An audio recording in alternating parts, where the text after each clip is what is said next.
Paramashivoham. Om Nithyananda Paramashivoham. Om Nithyananda. Nithyanandam, we welcome all the participants and viewers to the first session of today's Paramashivoham levels 1, 2 and 3 to this beautiful session of Nithyananda Yoga, where we'll be performing the Dvitiya Vinyasa Krama, a beautiful 308 asana sequence which has been revived by the Supreme Pontiff of Hinduism, our beloved Bhagavan Sri Nithyananda Paramashivam. Now, before we begin this beautiful sequence of asanas, there are few things that we need to keep ready. First of which is the Panchapatram and the Uddarni. The Panchapatram and Uddarni are a water pot and a spoon to perform the ritualistic cleansing, the Achamana.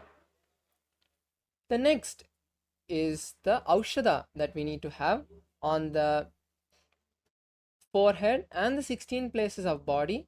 With Basma, we'll be applying on the 16 places of the body, or at least the forehead, kumkum on the forehead, and turmeric on the temples. Next, I request all the participants to have the Rudraksha, the Khantamala, on your body. If you have received one and you have one, you can make sure that you wear it throughout this Dvitiya Vinyasa Krama. If you have not yet got it, that is okay for now. And finally, I request all the male bodies to remove your upper cloth. So with this, we'll be now entering into the sequence itself. Let us now visualize Swamiji, invoke Swamiji by chanting the Sadguru Vandanam. Sit straight with your head, neck and spine in a straight line. Bring your awareness to the third eye. Close your eyes. Place your hands in Atmanjali Mudra. Take a deep breath and let us chant the Sadguru Vandanam. Nithyanandam Paramasukadam Kevalam Jnanamurtim Dvandvatitam Gagana Sadrisham Tattvamasyaadilaksham Ekam Nityam Vimalamachalam Sarvadi Sakshibhutam Bhavatitam Trigunarahitam Sadgurum Tam Namami. Now, we'll be chanting the Mula Mantra, the Shiva Mula Mantra 11 times internally. The Acharya, the Tantradharak, will be chanting it aloud so we can chant together. Om Ham Hom Shivaya Namaha. Om Ham Hom Shivaya Namaha. Om Ham Hom Shivaya Namaha. Om Ham Hom Shivaya Namaha. Om Ham Hom Shivaya Namaha. Om Ham Hom Shivaya Namaha. Om Ham Hom Shivaya Namaha. Om Ham Hom Shivaya Namaha. Om Ham Hom Shivaya Namaha. Om Ham Hom Shivaya Namaha. Om Ham Hom Shivaya Namaha. Om Ham Hom Shivaya Namaha. Yes. Now we'll be moving into the ritualistic cleansing, the Achamana. Now please place your Panchapatrams in front of you.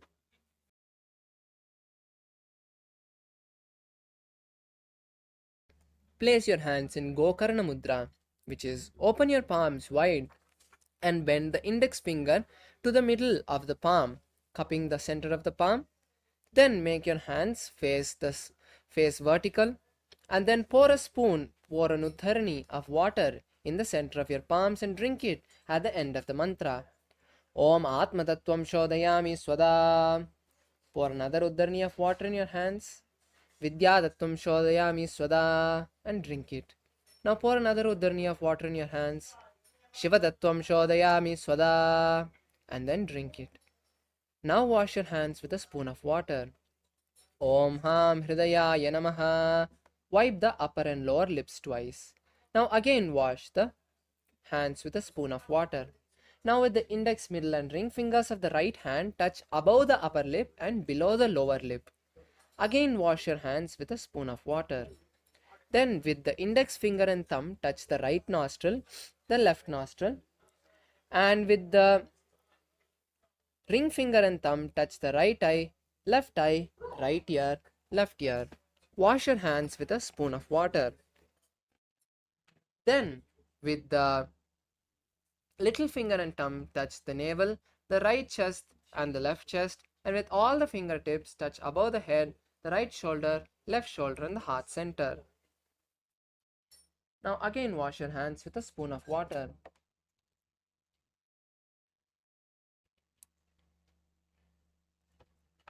Now we'll be moving into the Sankalpa, the conscious resolution.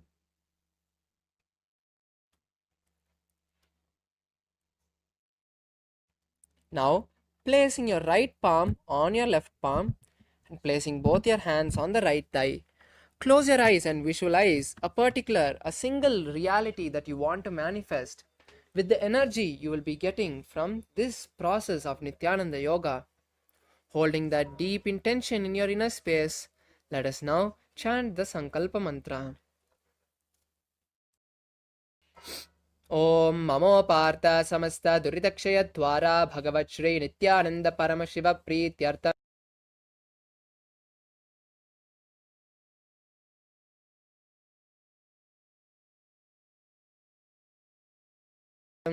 Shri Nithyanandeshwari Paramashiva Shakti Sameta Shri Nithyanandeshwara Paramashiva Prityartam Cha Adya Guna Visheshena Vishishtayam Asyam Shubhaditau Purana Arogya Yukta Dhridagatte Yogiga Sharira Siddhyartam Paramashiva Shakti Avishkaranartam Nithyananda Yoga Abhyasam Karishye.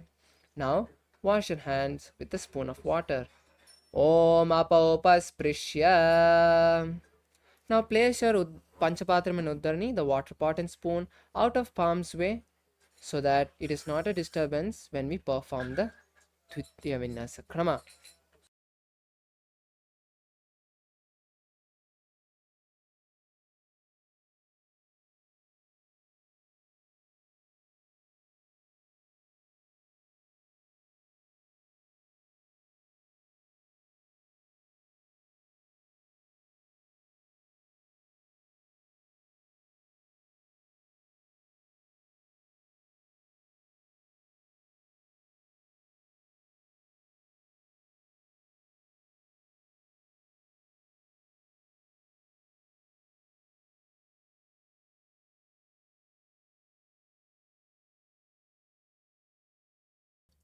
Now we'll be seeing a quick recap of the 12 components of the Dvitiya Vinyasa Krama, with the first one being the asana. As we know, the asanas are the various body postures that we are performing. Perform these asanas with as much intensity as you can, but do not strain yourself throughout the sequence. Allow this whole process to be an intense, fun, and energizing process. And I request all the participants who are pregnant, who have any permanent diseases or major injuries like fractures, to not perform asanas in this Dvitiya Vinyasa. Do not strain your doctor before you perform this sequence.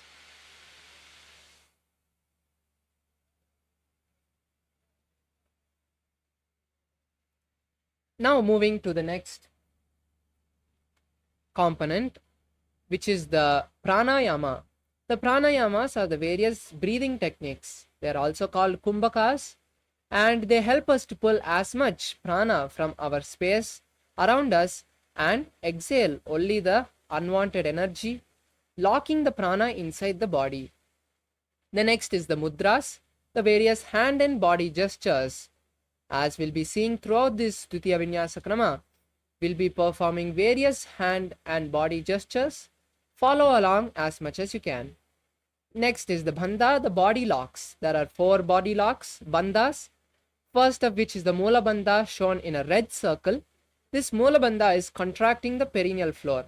Perform this Mula Bandha throughout the sequence. If no Bandha has been announced, perform the Mula Bandha by default and do it as much as you can. Next is the Udyana Bandha, pulling the stomach in and up. This Udyana Bandha will be shown in a yellow circle. Next is the Jalandhara Bandha, locking the chin to the chest, shown in a blue circle. And finally, performing all of these three together in the Mahamudra Bandha. Next component is the visualization. The visualization is an important component, as whatever we visualize now will directly go into our bioenergy and biomemory. So visualizing the right items, the right visualizations is very important. So we'll be visualizing various gods, sages, and other sacred objects. So make sure that you hold these visualizations when you perform the asanas. Next is the Karana, the various dance postures. These dance postures were performed by Paramashiva itself when he created this cosmos, and they have been downloaded by the ancient rishis and inscribed in the temples. These Karnas help us to visualize ourselves in the same space of Paramashiva when he manifested this cosmos. The next is the Japa. The Japa is the chanting of the Mahavakyas internally, visualizing them in our throat center. As we perform the sequence, various Mahavakyas will be announced and you can hold them and visualize them as much as you can. Next is the chanting of the Shastra Pramanas, which allows us to remember the authenticity of this yoga sequence and remember that these asanas have been blessed to us as a gift by Paramashiva. The next is the weights. The weights have been revealed by Paramashiva and have been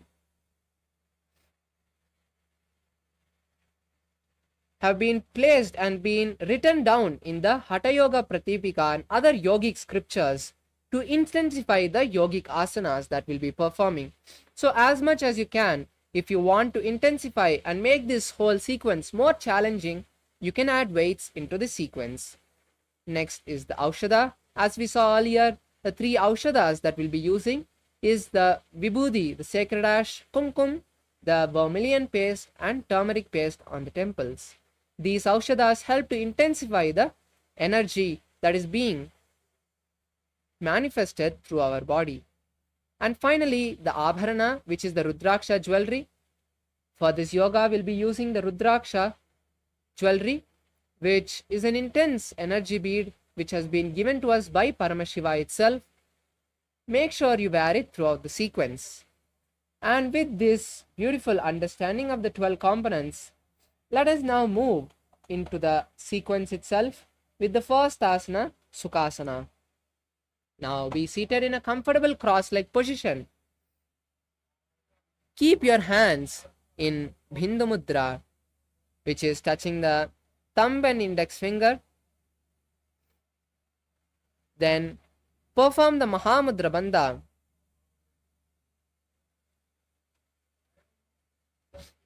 And visualize Paramashiva. Start performing the Samana Kumbhaka for this first set of asanas. As you inhale, hold the breath, visualizing intense fire in your stomach, and then exhale. Hold the first japa Soham in your inner space. Tat sukha asanam ityuktam ashaktas tat samacharet asanam vijitam yena jitam tena jagatrayam. The next is Parvatasana. Now, keeping the legs in the same position or in Padmasana, raise your hands above the head with the palms together. Visualize the beautiful Mount Kailash and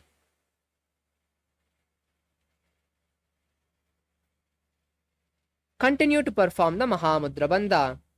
Atavakshe Mahadeva Parvatasana Mangalam Yatkritva Stira Rupi Syat Chachakradi Vilopanam. The next asana is Nagi Pavas, Hali Pavasana. Now bring the soles of the feet together and interlace the hands behind the back in Parashumudra. Then slowly lean down and place the forehead on the heels. Visualize Swamiji, gaze to the nose and perform the Mahamudra Bandha.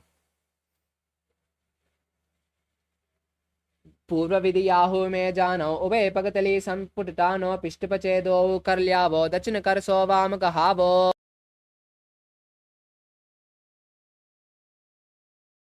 The next is Nagi Pavasana. Now raising up, bring the forearms to the side of the shins and the palms cupped next to the feet. Visualizing a snake, lean down and place the forehead again on the soles of the feet, visualizing a cobra. Gaze to the nose and continue to perform the Mahamudra Banta. पूर्वविधि आगाने नीचौ हो ही कहो निपनास्यौ लगाई हाथ दागाने धरती लगावे पसारी दो हाथ की अंजूरी करे.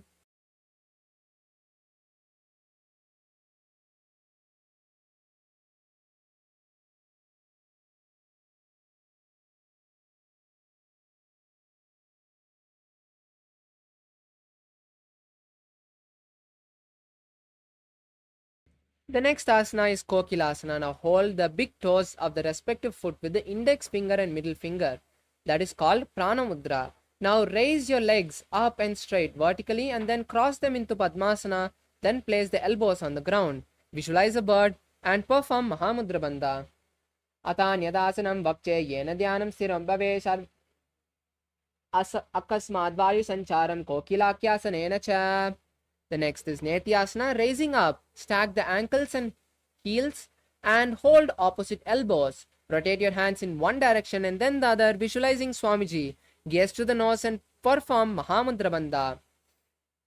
Goda Baba Padaki Ahumahili Soye Dachisarnako Varla Taparikulpa Samoye.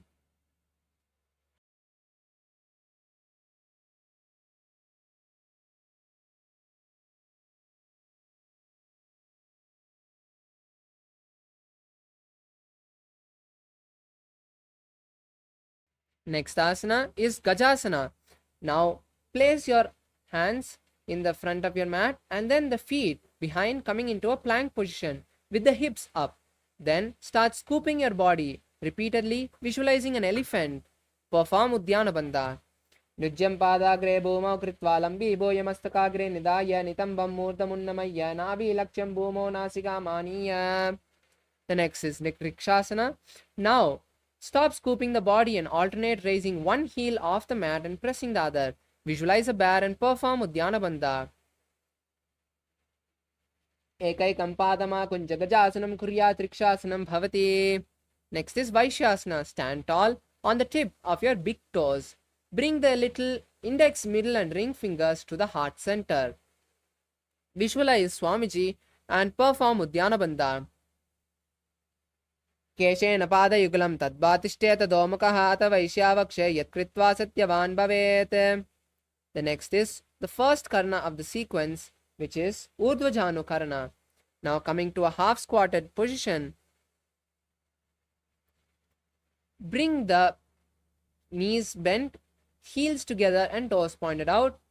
Place the hands parallel to the ground in front of the heart center with the elbows at the shoulder level. Now, with the right hand and right leg, make a circular motion from the inside out. Then, visualizing Paramashiva, perform this again on the opposite side.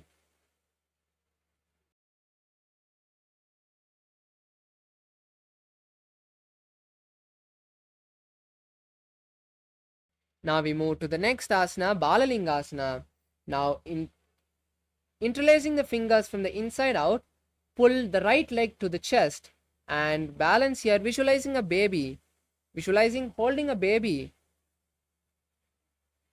Perform the Mahamudra Bandha and continue to perform the Samana Kumbhaka. Ekam jano ursiyalingyastatavyam bhalalinganam bhavati. The next is Padapidanasana. Now bringing the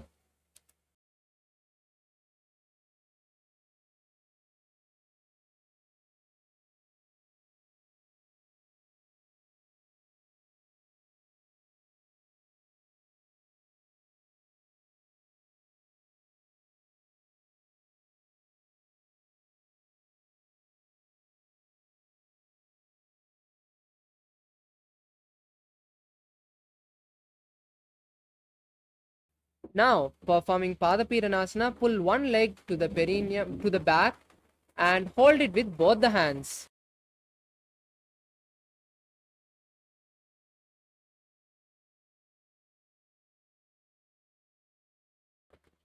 Then, visualizing Swamiji, perform the Mahamudra Bandha. स्थित्वैकस्मिन् पादतले कराभ्यां वेष्टयेतनं पृष्ठे संस्थापयत्वेन पादपीडनमासनम्. Next asana is Natarajasana. Now, pull the right leg towards the buttocks and hold it with the right hand from the inside. Then pull the legs backward and up and lean the other left hand forward in Bindu Mudra. Visualize Lord Nataraja. Uttana Padam Crown Chancha Marichim Veera Bhadrakam Natarajam Trigonam the Suptangushta Prasarane. Next is Balalingasana. On the opposite side, now interlacing the fingers again, pull the left leg towards the chest and hold it with both the hands. Visualize a baby and perform Mahamudra Bandha. Ekam jana oshyalingya statavyam balalinganam bhavati.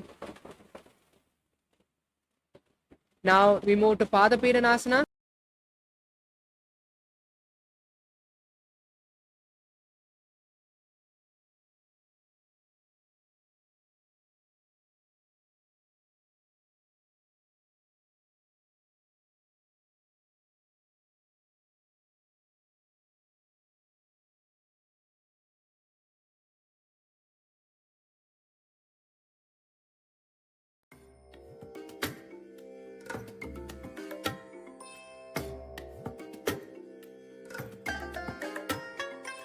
I bless you all. Let you all open all your three eyes and manifest the powers of Mahasadashiva. Now we'll be moving to Padapidanasana. Now place your left leg towards the buttocks and hold it with both the hands. Then visualizing Swamiji, perform the Mahamudra Bandha. स्थित्वैकस्मिन् पादतले कराभ्यां वेष्टयेतनं पृष्ठे संस्थापयत्वेन पादपीडनमासनम्.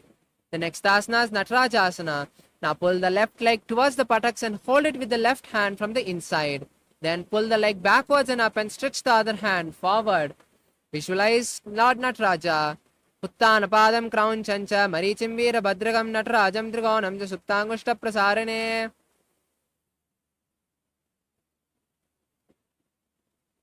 Now we move to Ardharechita Karana. Now come back to the half squatting position and keep the hands parallel to the ground in front of the chest. Then place the right leg behind the left with the toes pointing and heels raised. Now with the right hand, perform a pendulum motion and then place the hand on the nose after a few times. Then perform on the other side and visualize Paramashiva.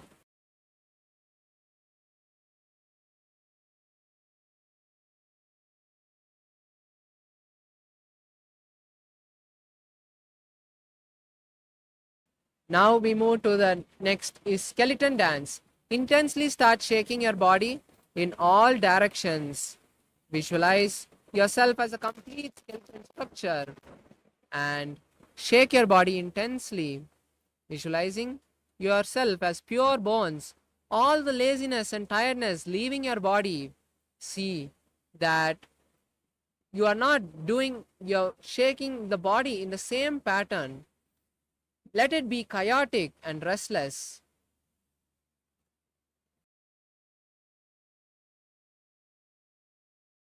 Now relax.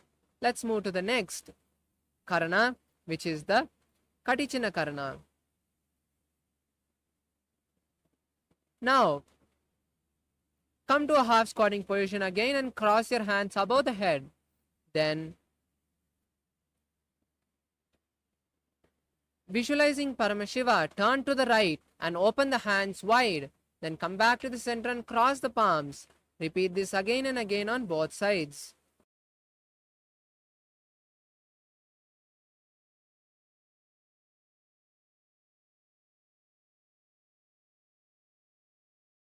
Now we move to the next asana, Tadasana. Now, stand tall on the tip of your toes and raise your hands parallel to each other above the head. Visualizing a palm tree, perform the Mahamudra Bandha. Mahamudra Badra Kaunauta. Adasana Vibhedakan Vinotanam Sada Kuryat Antarvatne Pade Priya. Then next is Uttanasana. Now lean forward and down, placing the hands by the feet. Visualize Swamiji and perform the Mahamudra Bandha. Mahamudra Badra Konota Adasana Vibhedakan Vinotanam Sada Kuryat Antarvatne Pade Priya. Next is Tarakshvasana. Place your hands parallel to each other. And coming to a plank position, tuck your chin to the chest and roll from side to side. Visualize Swamiji in your inner space. Gajasana vastitva mastakam varam varam dakshina savyaguksham naye tarakshvasanam bhavati. The next is Bhujangasana. Now place your stomach on the ground and then lift the upper body with the strength of the back. Visualize a cobra. Open your mouth and inhale through the back of the throat and exhale through the nose in Bhujangani Mudra. Angushtanabhi Paryantam Madhobhuma Vininyaset Karabhyam Chadram Dritva Urdashisha Primihi. The next is Shashasana. Now raise up to a plank position. Alternate bringing one knee to the chest. Again and again, visualize Swamiji in your inner space. From this asana, start performing the Sahaja Kumbhaka, which is inhaling, holding the breath and exhaling comfortably. Gajasana samsitau janudvayama kuncha varam varam kartavyam shashasanam bhavati. Now in Ratasana, place one foot between the hands and repeat alternating them again and again, visualizing a chariot. Gajasana samsitau ekaikam padam puro margena bhramayitva kartavyam Ratasanam bhavati. Now place one foot between the hands and keep the toes pointed forward and the back foot toe keep it sideways. Then raise the hands above the head, keeping them parallel and bend forward, bringing the front knee to a 90-degree angle. Visualize Lord Veerabhadra, gaze to the third eye and perform Udyana Bandha. Vashishtamatakaundinyam Mudakukutamevacha Ashtavakramato Tanam Mayuram Setu Bandhanam. The next is Veerabhadrasana on the opposite side.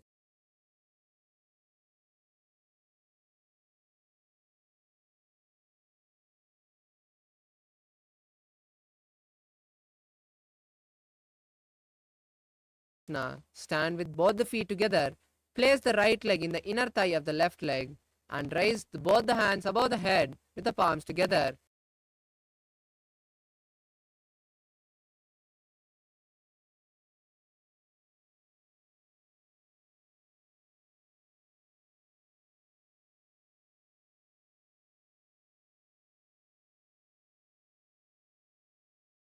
Now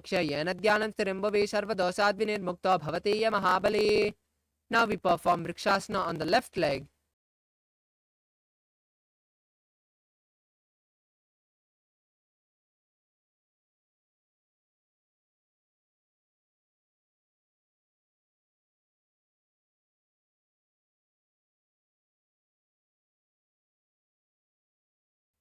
On the left leg, placing the left leg in front of the right thigh, bring the hands together in front of the heart center.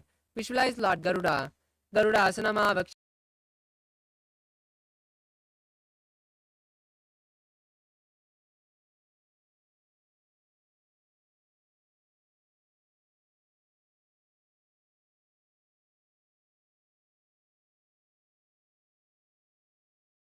And raise the left hand towards the sky, gazing at the sky as well. Visualize a triangle. Tana Padam Crown Chancha Marichimbi.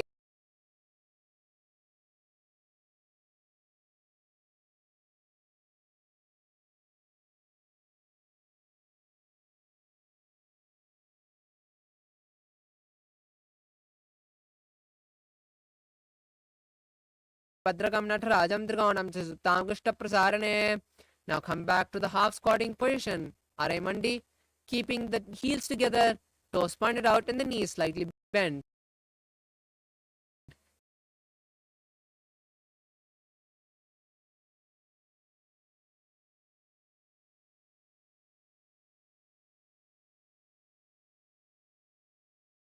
This time place the palms parallel to each other in front of the heart center and alternate switching the position of the palms and raising one heel off the mat. Visualize Paramashiva. Now we move to Angushtasana. Now sit in a squatting position with the heels together, knees together, and palms together in front of the heart center. Visualizing Swamiji start performing the Brahmari Kumbhaka.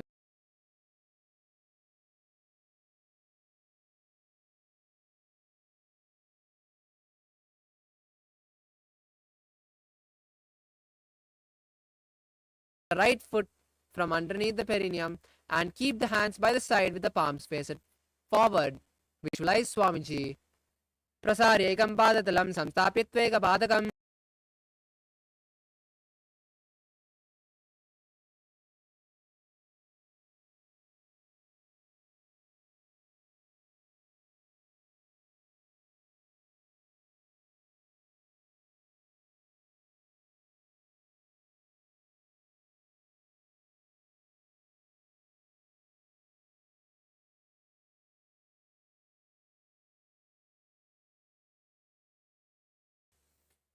Prasarya ekam padatalam samstapyatvega padakam.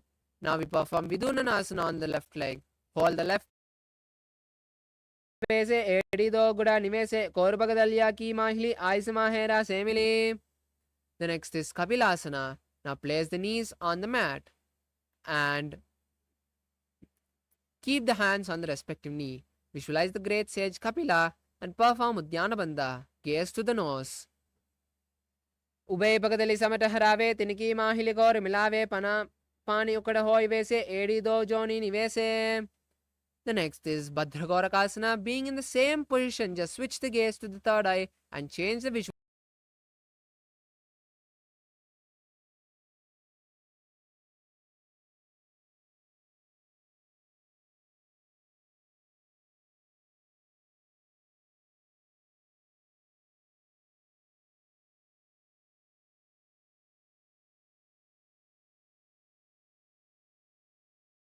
Just switch the gaze to the third eye and change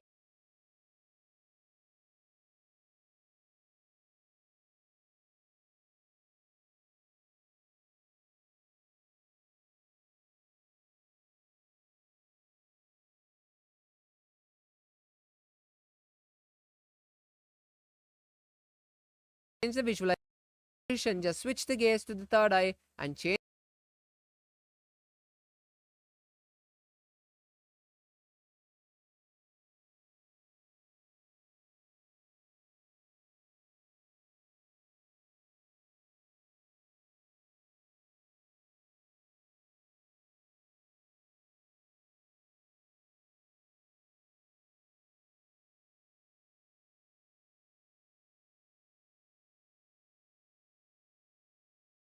the visualization.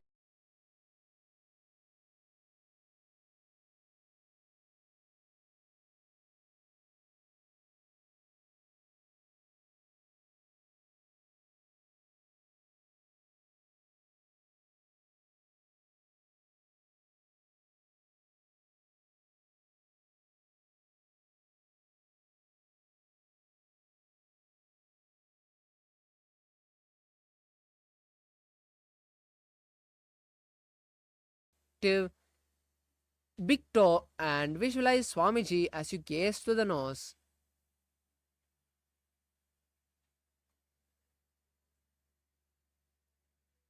Gulpam Gulpau Chavrasana Syadau Yukramena Samahitaha Padanguštau Karabhyam cha Dhritva cha Prishtadeshataha. Now we move to Kakabasandhyasana. Bring the soles of the feet together and from the inside wrap the knees and interlace them behind the back. Visualize a crow and gaze to the nose. Pratame Vesa Ukaratane Dho Hatha Bagambich Ane Tiniki Modikalya Parilave Pishtapache Kankasi Kharave. Now we move to Kanipavasana. Place the hands shoulder width apart and the knees on the back of the respective hand. Lean onto the elbows and lift the legs off the mat. Visualize Swamiji. Asana Goganasi Dista Hoyi to Achi Hoyi. Now we move to Kapaliyasana. Now in the same position, slowly place the forehead on the mat. Keep the knees on the hands and slowly raise the legs and straighten the knees, finding balance. Visualize Swamiji and gaze to the nose. सीसा धरती तेगी पग दो विमलेवा ऊंचा गुगरे पगदली आसी this सुमरा से दो हाथ पगम बीच आने. Now we move to Parshvamayurasana. Now come to a squatting position. From this asana we'll be performing the Rechaka Kumbhaka, which is in exhaling completely, holding the lungs empty as long as you can and inhaling. Now moving into Parshvamayurasana. In this squatting position, align the elbows to the knees and hips and lean onto the hands, stretching the legs to the side. Visualize a peacock and gaze to the third eye. Mayuram dandavat kuryan, mayuram dandanamakam kuryan, mayuram parshvabhyam, mayuraparsha. Now we move to Parshvamayurasana on the other side. Come back to the base squatting position. Align the knees to the and hips to the elbows. Stretch the legs to the side and visualize a peacock. Mayuram dandavat kuryan, mayuram dandanamakam kuryan, mayuram parshvabhyam, mayuraparsha. Now we move to Bhairaganathasana. Now come to a plank position. Place one foot between the hands and push the hips forward. Visualize Bhairaganatha and gaze to the nose. Gaze to the third eye. Asana Goganapiti Jai. Now we perform Bhairaganathasana on the opposite side, placing the left foot between the palms. Asana Goganapiti Jai. Now coming back to a plank position, place the forearms on the mat. Keeping the hips up high, visualize Swamiji and gaze to the third eye. Bhunyastau Janani Hastau Chadushpatavanmukam Uttapitangriyula Chaduspatam Biruva. Next is Vashishtasana. Now come back to a tall plank position. Roll on to the left hand. Stretch the right hand to the sky and gaze at the palm. Visualize the great sage Vashishta. Urdha Gokuda Vashishta Marichi Halamatsegambari Vrittim Chodarasya Vividam Dhanarasanam. Next is Vashishtasana on the left hand. Now rolling on to the left hand. Stretch the right hand to the sky. Gaze at the hand and visualize sage Vashishta. Urdha Gokuda Vashishta Marichi Halamatsegambari Vrittim Chodarasya Vividam Dhanarasanam. Now come to a seated position as you sit on the buttocks with the legs straight and then toes pointed up. Keep the hand underneath the buttocks and visualize Lord Hanuman gazing at the nose. Perform Jalandhara Bandha. दो करा की ube हथेली कौरवारली में ले भेले सो आगाने भोबरिताने महाने अंगली में लासे. Next is Pachimathanasana. Hold the big toe of the respective foot and lean forward, placing the forehead on the knees. Visualize Swamiji and perform Mahamudra Bandha. Jano Parilatam do Pachivam Dana Machate Yena Gena Prakarena Sugamdaryam Jajayate. Next is Ugrasana. Raise up, interlace the hands behind the neck, lean down, place the forehead on the knees. Place the elbows outside of the elbows and visualize Goddess Kali performing the Mahamudra Bandha. Sopanibhyam dhritam dhitva jhano parishironiset asana ugridam proktam bhavedanil deepanam. The next is Marichi Asana. Now pull one leg towards the perineum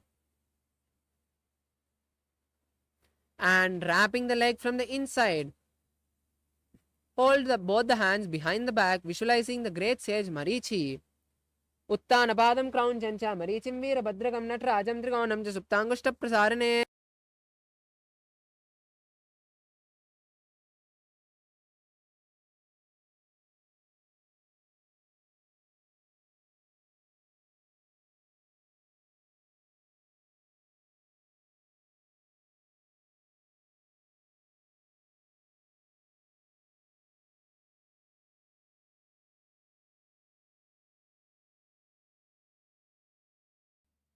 Now moving to the next asana, Mahamudrasana. Now place the raised knee on the mat and then lean down, placing your forehead on the stretched knee. Hold the stretched knee with both the hands. Visualize Swamiji, gaze to the nose and perform Mahamudra Bandha. Ata Mahamudra Bhadragono Tadasane Vibhena Kanvino Tanam Sada Guryat Antarvatni Badipriya. Next is Mahamudra Marichi Asana on the opposite side. Now raise the opposite leg towards the perineum and interlace the fingers outside of the back. Visualize the great sage Marichi. Uttanabadam ground chanja Marichim Veera Bhadrakam Natrajam Trigonam Jasuptangushta Prasarane. Now place the raised knee down and hold the stretched leg with both your hands and place the forehead on the stretched knee. Visualize Swamiji and perform the Mahamudra Bandha. Uttanapadam Crown Chancha Marichim Veera Bhadragam Natrajam Trikonam Jasuptangushta Prasarane. Now we perform Bhadrasana 2. Bring the soles of the feet together, holding the soles together with the hands. Visualizing Swamiji, gaze to the third eye. Gulpau Vrishanasyadaha Shivanyah Pashvayokshibet Padaparshvenupanabhyam Tadambhatvasu Nischalam. Now we move to Gwalipavasana. Place the hands now on the respective knee. Visualize Swamiji gazing to the nose. Perform the Jalandhara Bandha. Purvachara Padcho Gahyo Sohi Vahi Vidyoki Jisohi Yade Edi Binna Jurase Angula Ad Andharorase. Now we move to Joni Asana. Keep the feet as close to the perineum as possible. Hold the feet with the respective hand. Place the forehead on the ground in front of the legs. Visualize the Yoni Mandala and gaze to the nose. Do Pagadali Samputakare Animate Getting Adare Ardahatako Antarrase Latapagatilya Upardase. Next is Midiki Pavasana. Now raise up, stretch the hands parallel to the shoulders, and then place the forehead on the soles of the feet.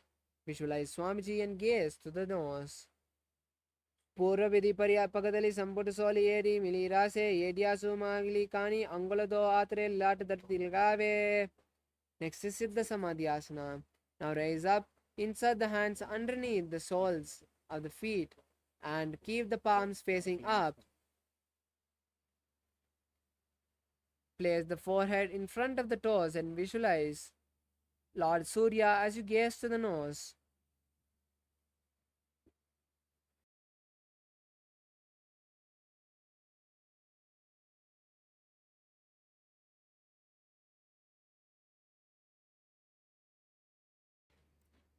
दो पगदली संपुट करे सोलमेर आगा मेदरे अंगुल आत अंतरोरा से AD को ऐसे विदिदा से. Now raise up and hold the soles of the feet together. Then open the feet like a book and visualize Swamiji as you gaze to the nose. दो पगतिली अड़ी धरती मगवा मेड लगावे पगतिली माहिली कोर अंगूठा सिद्धि सुधि जोड़े. Next is Charapati Chokasana. Place your hands on the knees and gently press them down. Visualize Swamiji and gaze to the nose. दो पगतिली संपुटी धरे आगाने कर जारे पसारे गोड़ा बूसो लगतारा से हाथ दो गोड़ा परिदासे. Next is Bhairavasana. Pull the heels up, toes down. Keep the hands on the respective knee in Bindu Mudra. Visualize Swamiji and gaze to the third eye. Perform the Uddiyana Bandha. Gulpau Champidya Chanyonyam Yukremena Samahitaha. Janmopashakatau Hastau Dandavad Bhairavasanam. Now place your heels down and one heel by the perineum, pulling the other heel to the chest. Visualize Swamiji and gaze to the third eye in Samanasana. Samanasana Vakshe Siddha Mantradi Sadhanat Ekapadamaro Dattva Guhyonyolinga Vatrake. Next is Apanasana. Place one leg, the raised leg, on the respective shoulder and the other leg straight. Visualize Swamiji and gaze to the third eye. केवलं पादमे कञ्जे स्कन्धे चारोऽप्यत्नतः एकपादेन गगने तिष्ठेतनन्दवत्प्रभो. Next is Apanasana on the opposite side. Now place one foot by the perineum, the other foot by the chest, and visualize Swamiji and gaze to the third eye. Samana asanama vakshe siddha mantradi sadhanat ekapadamaro dattva guhya.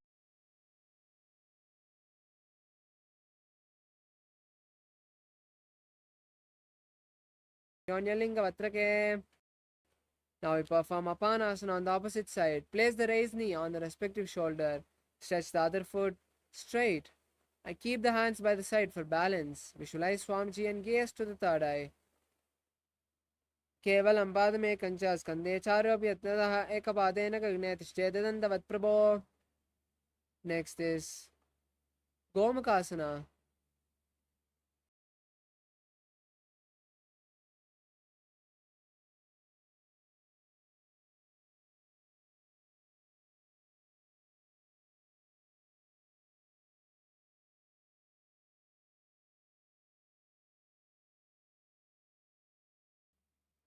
Now cross your heels, your knees, stacking them. Keep the heels outside of the opposite hip. Place the hands on the top knee and visualize a cow. Start performing the Sitkari Kumbhaka, inhaling through clenched teeth and gaze to the nose. Savye Dakshina Gulpanto Prishabashve Niyojane Dakshina Epita Savyam Ghomakam Yatha.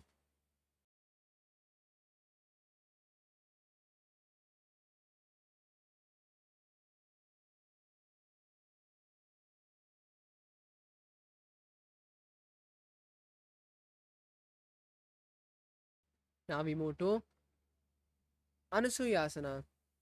Now keep the legs in the same position. Hold the big toes with the index and middle fingers.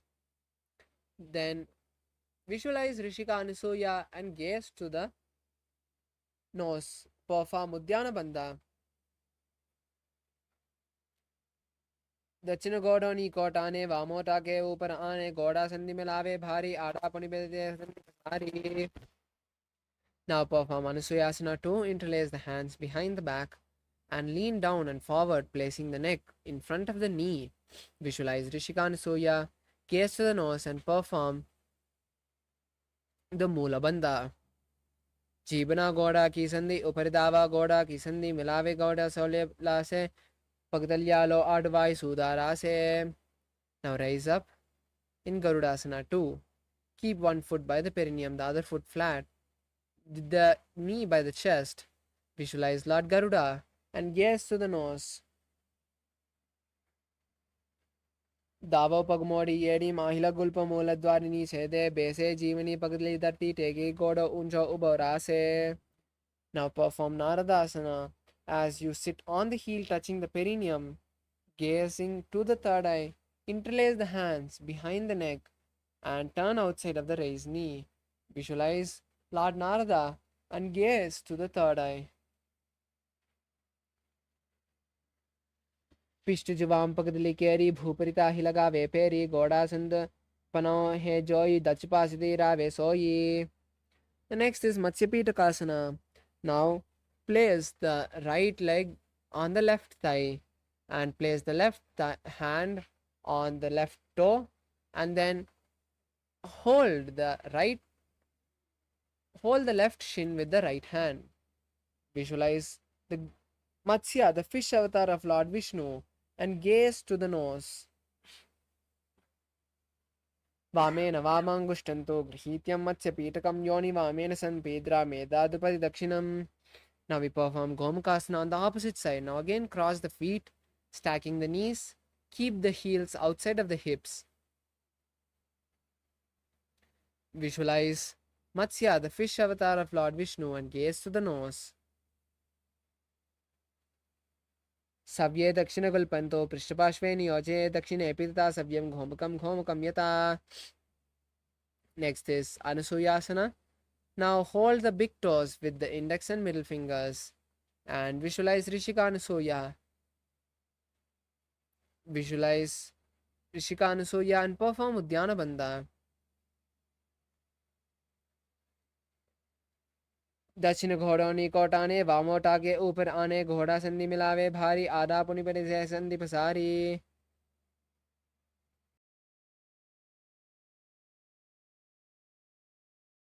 Now we move to Anusuyasana 2. Interlace the hands behind the back and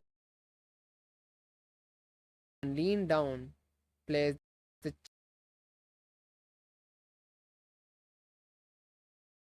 chin in front of the knees and visualize Rishika Anusuya. Perform Udyana Bandha.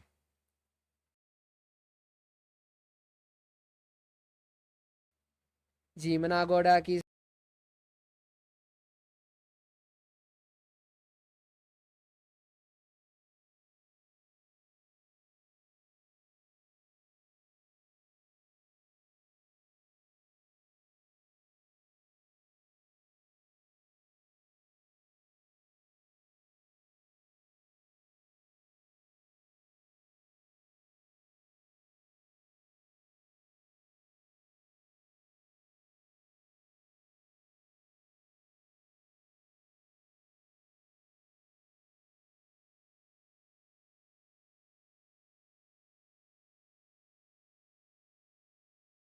Sandhi Uparidava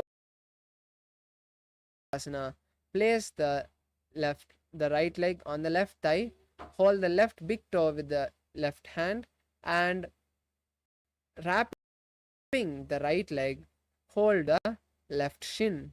Visualize Matsya. Gaze to the nose. वामेन वामाङ्गुष्ठन्तो गृहीत्यं मत्स्यवीरकं योनि वामेन सम्पीड्रा मेद्रादुपरि dakshinam. Next is Matsyendrasana. Now stretch your legs and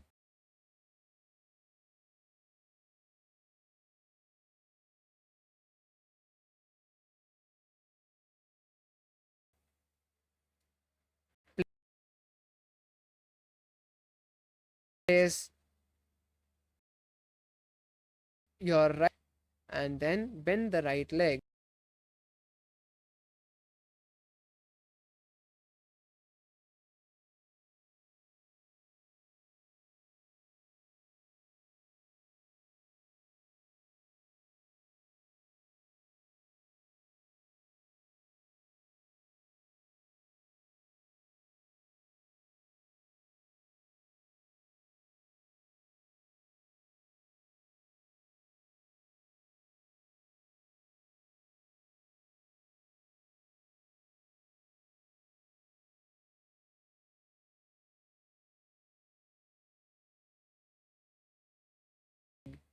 Then turn and manifest bliss of Mahasudashiva. Om Nithyananda Paramashivoham. Om Nithyananda Paramashivoham. Om Nithyananda Paramashivoham. Om Nithyananda Paramashivoham. Om Nithyananda Paramashivoham. Om Nithyananda Paramashivoham. Sorry for the technical glitch. Now let's perform Matsyendrasana 2 as you keep the hand by the foot and the other hand on the ground. Visualize Matsyendranatha and gaze to the third eye. Matsyendra Peetam Chhatra Pratiptim Prachandrak Mandala Gandanasram Abhyasada Kundalini Prabodham Dandasad Hidadahivum Sam. Now we perform Matsyendrasana on the opposite side. Now again stretch the feet and place the left leg on the right thigh and bend the right leg. Turn outside the right knee and keep the left hand on the knee of the right leg and touch the right ear. Visualize Matsyendranatha and gaze to the third eye. Udaram paschimabhasam kritva tishteti yatnadaha namrangam vamapadam hi dakshajanoparinyaset. Now we perform Kubhasana, placing the left hand on the right leg and the right hand on the right ear. Visualize a camel. Asana Kogana Jolo Jaye. Now perform Matsyendrasana as you place the hand back on the ground and visualize the great sage Matsyendranatha gazing to the third eye. Matsyendra Pritam Jadra Pradiptim Prachandrakmandala Gandanasram Abhyasta Kundalini Prabodham Dandasam Hi Dadahibum Sam. Now perform Padmasana. Place the legs on opposite thighs. Keep the hands on respective knees. Visualize Paramashiva and perform Mahamudra Bandha. Gaze to the nose. Asanam Dividam Proktam Padmam Vajrasanam Tata Urdhva Rupadi Chedadde Ube Padatale Yatha. Next is Padmasana 2. Now cross the hands and hold the big toes of the opposite leg. Visualize Goddess Parvati and gaze to the nose.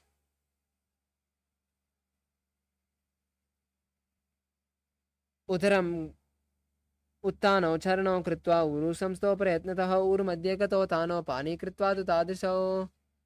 Now we move to Kukutasana. Now insert your hands between the gaps of the thighs and calves. Lift the body off the ground, visualizing a rooster. Start performing the Sahaja Kumbhaka. Padmasanam samstapya naranvarantre karau nivesha bhoma vashishtedyo mastak Kukutasana. Now we move to Baddha Kekiyasana. Rise onto the knees and place the palms on the mat. Keep the fingers pointing towards the body. Lean the navel onto the elbows and raise the legs off the mat. Visualize Swamiji in your inner space. Dharamavashtakkaradvayena tatpurparistarmi tanipashva uchchanosno dandavaduttigatye mayurmetam pravidanti pitam. Next is Mayurasana. Now come to a kneeling position with the hands still on the mat. Place the navel again on the elbows and straighten the legs. Visualize Swamiji, visualize a peacock and perform Mayurasana. Atavakshe Mahadeva Mayurasana Uttamam Bhumau Nipadya Stotva Kurpuropari Dehakam. Now relax onto your stomach. Interlace your hands behind your neck. Keep the legs wide with the toes pointed outwards. Visualize a crocodile in your inner space. Adhyasasete hridayam nidaya bhumau cha padau cha prasaryamano shirastriditva karadandayugme dehagnikaram makarasanam tate. Next is Shalabhasana. Keep your hands by the chest. Keep the feet together. Raise the feet off the mat. Visualize a crocodile. Adhyasasete karayugmam vaksho bhumim avashtabhya karayostalabhyam padau cha shunye cha vitasti viurdvam vadanti vitam shalabam munindraha.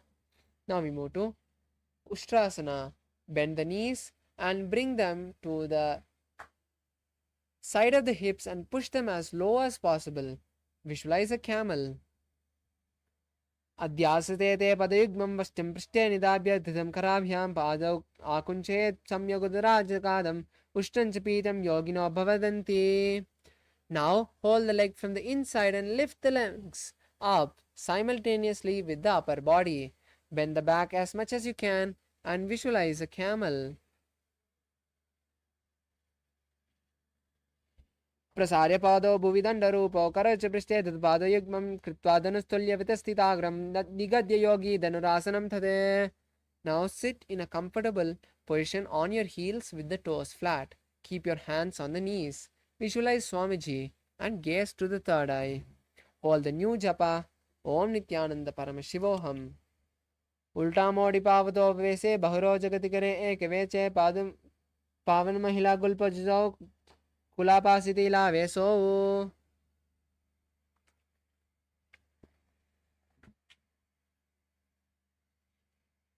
Now we move to Gohyasana. Place the forearms on the mat. Interlace the fingers. Place the forehead between the interlaced fingers and raise the hands. Raise the legs up, going into a handstand. Visualize Swamiji, gaze to the third eye.